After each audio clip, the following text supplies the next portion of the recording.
I was thinking the other day, a simple statement like, I am hungry. Right now, it's true for me.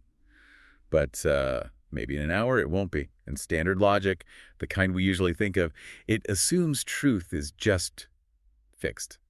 It struggles with that, doesn't it? It really does. And that observation, that simple idea, it leads us straight into what we're diving into today. Temporal logic. Okay. Temporal logic. Yeah, it's basically a formal system, think rules, symbols built specifically to handle propositions, statements whose truth can actually change through time. So if regular logic is like taking a single photograph. Then temporal logic is more like the whole movie. It captures the dynamics. Right, the film strip. Makes sense. Exactly. And this isn't just some abstract thought experiment. It's incredibly important in computer science. How so? Well, think about verifying complex systems like software or hardware. Formal verification. You need to be able to state requirements precisely. Things like, if someone makes a request, they eventually get access. Or maybe access is never granted to two people at the same time. See those words? Eventually. Never. Yeah. Those words embed time directly into the requirement. Precisely. That's what temporal logic gives us the tools to analyze, formally. It's kind of amazing, though, that this problem isn't new. You mentioned it goes way back. Oh, absolutely. Way back. Aristotle actually was already wrestling with a related issue. Aristotle? Yeah, with what he called future contingents. He puzzled over statements about the future. Like, the classic example is, there will be a sea battle tomorrow. Okay. Can you say, right now, that statement is definitively true or definitively false? Aristotle was hesitant about applying that simple true-false logic, the principle of bivariance, to future possibilities.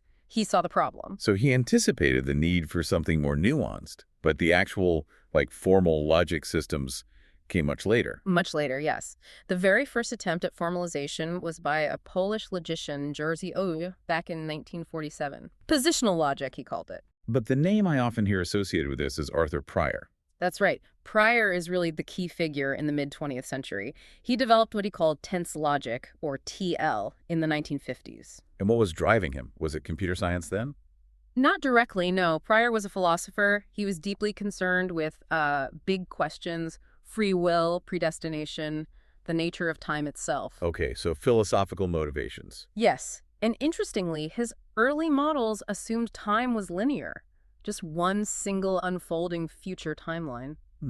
But if you're thinking about free will, a single fixed future seems deterministic, doesn't it? Exactly. That was a tension. And apparently a correspondence with another logician, Saul Kripke. Kripke structures, modal logic. The very same. That interaction seems to have prompted Pryor to think about and then formalize branching time logic. Branching time. Okay, so not one line, but possibilities, like a tree. Precisely like a tree. Instead of one path forward, time branches out into multiple possible futures. This allows you to reason about possibility. You can say things like, there exists a future path where I stay hungry forever, and there exists a future path where I eventually eat and am no longer hungry. Both can be true possibilities from the now. That sounds much more powerful for modeling, pretty much anything complex. It is, especially for systems where different outcomes are possible based on inputs or internal states. So let's get into the toolkit then. What are the basic building blocks? You mentioned Pryor's tense logic. Right. Pryor started with modal logic operators, adapted for time. The core ones were F, meaning sometime in the future, and P, meaning sometime in the past. Okay, F and P, simple enough. And quite elegantly, you can define the always operators from these, like G for globally or always in the future. How does that work? Well, G phi vili follows is always true in the future is just the same as saying it's not the case that sometime in the future, not this is true. So, neg F neg feller. Okay. You define the universal always using the existential sometime and negation. Clever. Same for the past, I assume, with an H for always has been. Exactly. H is derived from P. Yep. But for computer science applications, particularly verification, they needed a bit more expressiveness. Right. Things get complicated quickly. They do. This led to work by people like Hans Kemp, who introduced binary operators, dyadic operators. The really key ones you hear about are until and its counterpart, release. Usually written with symbols like one tal te. Okay, that Greek letter notation can sound a bit abstract when you just hear it.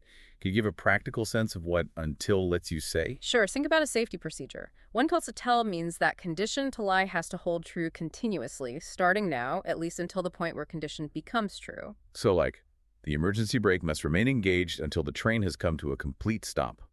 Perfect example. It guarantees Betel holds during that interval leading up to Telzy. Very useful for specifying sequences and dependencies. Yeah, I can see how modeling these kinds of complex conditions is critical. And it makes you think. If you, listening, are dealing with integrating complex systems, maybe AI, into your work or life, understanding this kind of rigorous thinking is pretty vital. It really underpins how engineers try to build reliable systems. You need ways to state these guarantees. So if you are curious about navigating that complexity, or maybe you need some expert help with AI education or figuring out how to integrate it effectively, you should check out our sponsor, Embersilk. They really specialize in demystifying AI. Definitely. You can find out more about their services at embersilk.com. Okay, so building on those operators, computer scientists, figures like Amir Panwali, who won a Turing Award for this work, developed specific logics for verification. The two big ones are LTL. Linear temporal logic. That sounds like Pryor's original idea, the single timeline. It is. LTL reasons about properties holding true along a single, albeit potentially infinite, path of execution. And the other one, you mentioned branching. Right, that's CTL, computation tree logic. This one fully embraces the branching structure we talked about, the tree of possibilities. So LTL's linear, CTL is branching. What's the practical difference? If I'm designing a system, why pick one over the other? It boils down to the kinds of properties you need to check. LTL is good for properties about the entire course of computation, like, will this process always eventually respond? You check that along every possible path. Okay, ensures guarantees across all futures. Right. CTL, on the other hand, is more about properties true at specific states within that branching tree. It lets you ask questions like, from this current state, does there exist a possible future path where the error condition is cleared? So LTL is about all paths. CTL lets you quantify over paths from specific points there exists a path, or for all paths, starting here. You got it. CTL can be more expressive for certain state-based properties, but LTL properties about entire paths are also very common. That distinction is really interesting. Checking everything that could happen versus checking if something specific could happen from where you are now. It makes me wonder, and maybe this is something for you, the listener, to think about.